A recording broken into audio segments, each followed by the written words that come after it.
What is up, Gato Squad, and welcome back to the channel.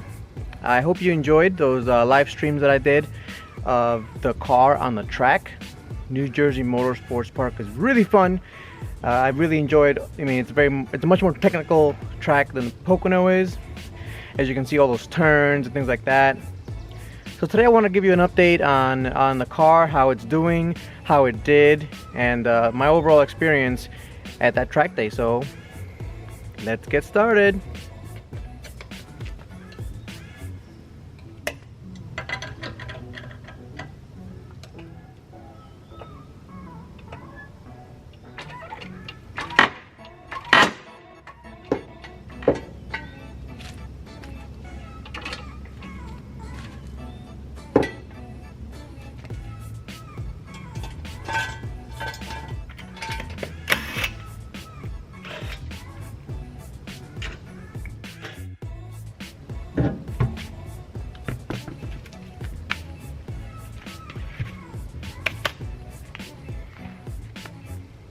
Okay, so first I want to talk about the event itself.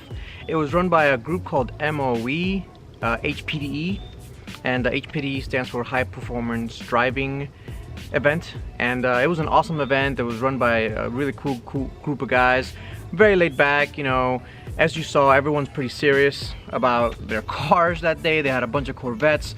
There was a Ferrari 458. I thought it was an F430, but it was actually a 458 when I saw it. And that was pretty awesome. He actually brought his own instructor to teach him how to actually drive properly. So that was pretty awesome to see him, you know, develop during that day. There were a lot of modified Mustangs.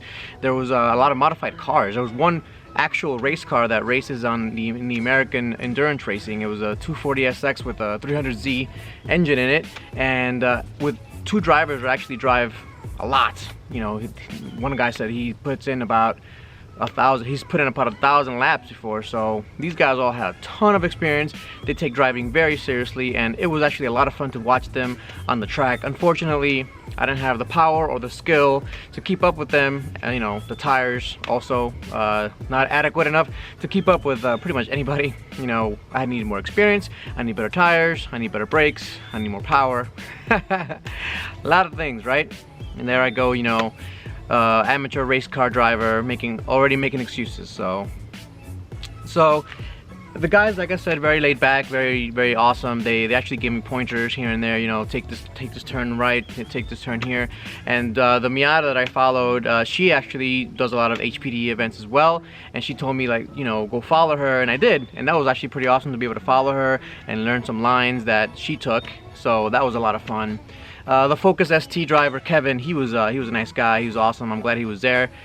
He actually is one of my subscribers, and I'm glad that he was able to join me that day, because it was basically me and him in the same kind of driving group.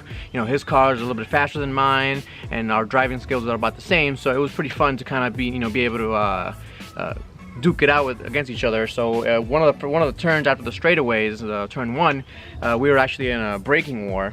Right, so I was on the left, he was on the right. So you know, I'm going, he's starting to pass me, and then basically get to the end, and I'm like, I'm not gonna brake so late, so I start braking earlier, and he brakes a little bit too late, and he almost goes off the track. It was actually kind of hair-raising, but it was very fun. So I'm glad he's safe. I'm glad he had fun, and I'm gonna miss him. He's gonna go to Mississippi. So have fun, be safe. You know, it's gonna be a good time. Hopefully one day I'll see you again at the track.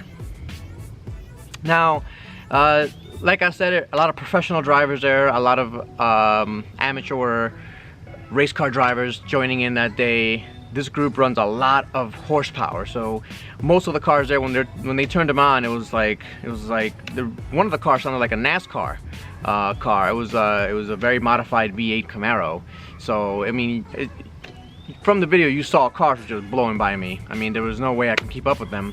But even with that, it was really fun, and it was pretty safe. You know, people weren't bad. It was an awesome event. Now, we did share the track with motorcycles that day, and as you can tell, instead of 6 sessions, we actually got cut down to 5. And then at the end, actually, they got back up to 6, but I only did 5 because my brake pads. I'll show you them in a second. But, you know, actually being on a motorcycle, you do crash a lot apparently on the track. I didn't really know that. Now I do. So I will one day be sending my, or bringing my motorcycle to the track with me, and that's gonna be interesting. I hope not to crash. All right, so let's get started and take a look at the car, and I'll talk more about it as I walk around it. So starting from the front, the car is very dirty now, as it is after every track day. It actually poured on the way there, so it was raining a lot, and the car handles awesome in the rain. These tires are very, very good, or at least were very good in the rain.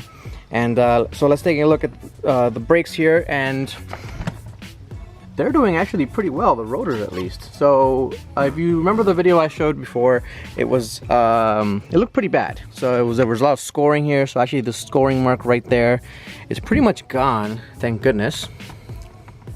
Can't really see it anymore. And the rotor itself feels much, much better.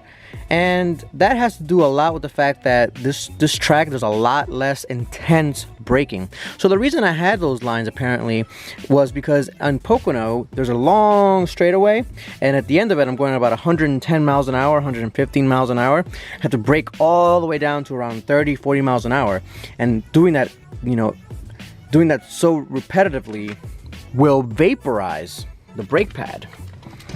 So as you can see, I have like no brake pad left. I'm down to the, you know, basically 2-3 millimeters.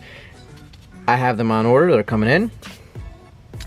So they vaporized the pads, and some vaporized pad got on the rotor and never came off. So the front rotor is actually doing pretty well. I don't need to upgrade or change it yet. I will soon though. I will be getting brake pads soon, and I'll do a little tutorial video on how to change them. They're pretty simple to change.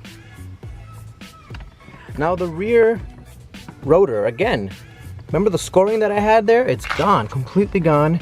You know, it doesn't even feel like I was abusing it that much. And again, that's due to the fact that this course had a lot less intense braking. So that vaporized pad material that was on there has worn off completely, it's gone. And you were left with a pretty decent rotor. Now, one of the big problems with this rotor is that it's not ventilated, as you can see. So I'm looking for a ventilated rear disc setup for this car. Unfortunately, I don't find them yet. I can't even find performance pads for this yet. You know, it's hard to find that. So I'm gonna have to replace the pads with something more, you know, OEM stock. So it may not perform as well as it needs to. But I hope soon to have options to change this to a more performance-oriented setup. So the interior of the car. Now, as you'd expect, the shift knob did very well. It was a very welcome improvement to the stock shift knob. It's heavier, it feels better in the hand. I never once had a complaint to myself. I was like, oh my god, I gotta change the shift knob. I don't know what gear I'm in or whatever. It was actually perfect, to be honest with you. The only thing I wish that I could do is tie up this little thing here, but it's fine. You know, it is what it is. The steering, again, amazing. Can't complain at all. The steering wheel is perfect. The steering feel is actually very good. I was able to control the slides very well, and it was pretty good. The only thing I really want to complain about, and this is a new thing, is the seat. So the seat for stock, for street driving, is beautiful. It's good, it's comfortable. I can't say enough good things about it for the street.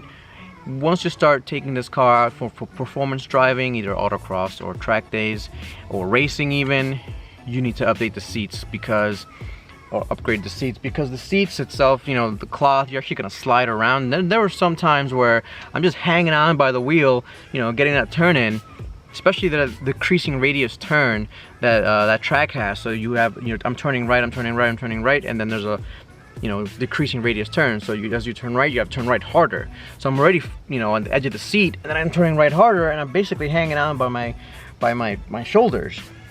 So I'm very sore at the shoulders, very sore at the back, and it's not good for performance driving. It's not very confidence inducing when you're sliding off the seat as you're turning.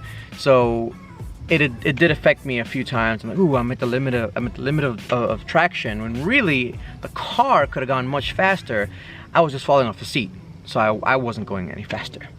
So if and when this car is turned into a real track car and or race car one day, as I think I might do, I will be installing Recaro seats or some kind of variant of some kind of racing seats to replace these seats, at least the driver's seat, so I can more comfortably drive more aggressively, so I don't have to slide around, right? And yeah, that's really it. The hatch worked perfectly. I had a cooler in there, I had a whole bunch of stuff in there. You guys saw the picture. It was an awesome time. So again, awesome car. Couple of things you need to change, and yeah, that's the interior. Okay, so the tires. Now, the tires took quite a beating on this track. New Jersey Motorsports Park is very different than Pocono, as I've said.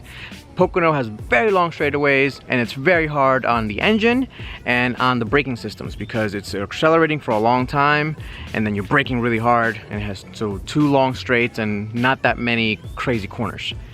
New Jersey Motorsports Park has basically 1 big straight, if you can call it that, and a lot of turning. It's a lot of turning, so the brakes can have time to cool down and the engine doesn't get too hot, but the tires get used up a lot. And especially because the day got hotter and hotter, the track got drier and drier, and you know, it's pretty much bone stock dry, the tires took quite a beating. Let's take a look. Let's take a look at the tire here. So from far away they look okay, but let's look closer here. They're pretty eaten up here. Look at that. Those are chunks of tire that actually came off the wheel as I was turning. Just chunks of it just started coming off. So on a street setup, you'll see this happen a lot, especially on front-wheel drive cars. So this is the front wheel of the car, and as you can see, it's very damaged. Not so damaged that I can't use it anymore, but I probably wouldn't do another track day on this tire. It'll probably get wear down and actually probably blow a hole into it if I use it again on a track. And what happens is, so it gets really hot right here trying to grip, and it rolls over on itself, and it gets really hot, and chunks start flying off of it. And there's actually some chunks inside the tire. Let me show you.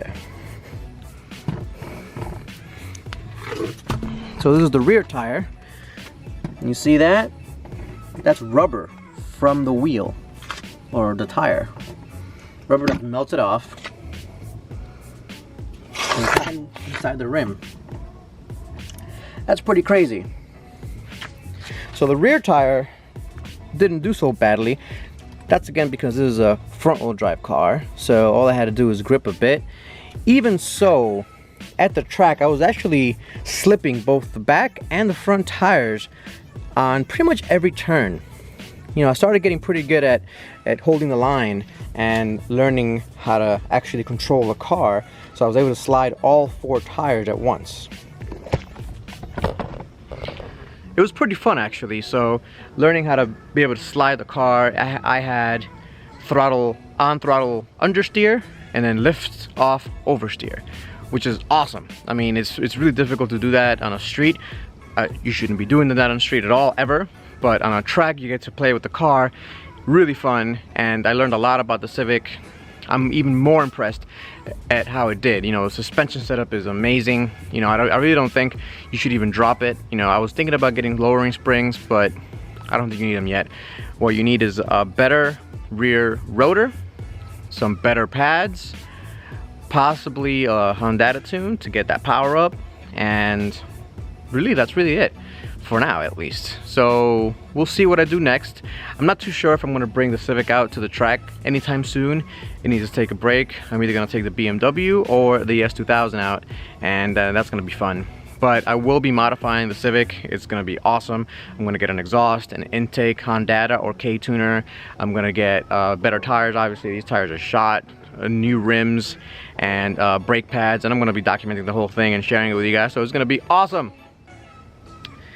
So that's really it. You know, I'm impressed with the car. I really like it a lot. I was thinking about getting a Type R, but this car did so well, I'm just gonna keep this car. I'm gonna keep it, I'm gonna modify it, I'm gonna make it as close to a Type R or better as possible. All right, guys, thanks for watching. If you haven't subscribed yet, please feel free to do so down below. I'll catch you next time. Peace.